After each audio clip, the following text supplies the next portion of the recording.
I believe that the price for a full life is mistakes. Mistakes are the price for a full life that you have to pay if you learn from them. I believe that hell wants to maim you and mock you with your mistakes. But heaven wants to make you and transform you by your mistakes. Failure should not become a prison house where you're held hostage the rest of your life by your mistakes. That's not God's voice. That's not God's will. That's not God's plan for you. The enemy wants us to think that our failure is final, because I've seen us go through things where the enemy tried to take us out by a failure or a mistake or a terrible choice. Your mistakes are not final. Your failure is not final. Rejoice not over me, O my enemies, for when I fall, I will rise again. When I sit in darkness, the light will come. I want somebody to hear me clearly. You might have made a mistake, but you're not one. You might have failed, but you're not a failure. You might be down, but down is not your destiny. There is a resurrection coming to your dream, to your life, to your call, to your purpose.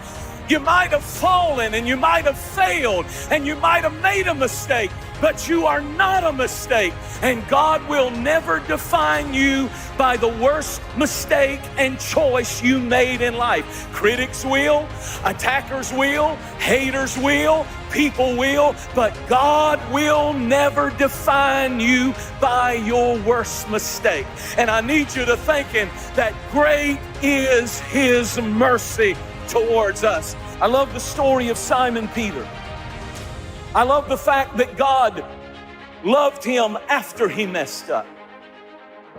That's why when the angel appeared at the tomb, the angel said, Jesus wants me to specifically name one of the disciples by name. He said, go tell my disciples and Simon Peter to meet me in the upper room. The same guy who denied Christ, the same guy who lied, the same guy who cut a man and got violent, the same guy who failed and failed miserably.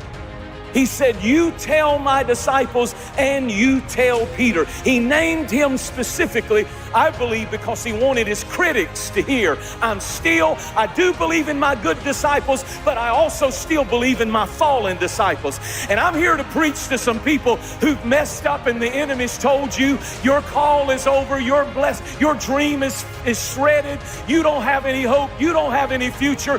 There is restoration available for you, and He still has His hand on your life. Isn't this something that it was Simon Peter who preached on the day of Pentecost? He didn't choose the other 11. He chose the one who messed up. And that's what I've come to prophesy and preach to tonight, that some of you have fallen, some of you did it, some of you messed up, but the Lord sent me to tell you there's still life in your dream. There's still life in your call. There's still life in your purpose. There's still life in what God has called you to do.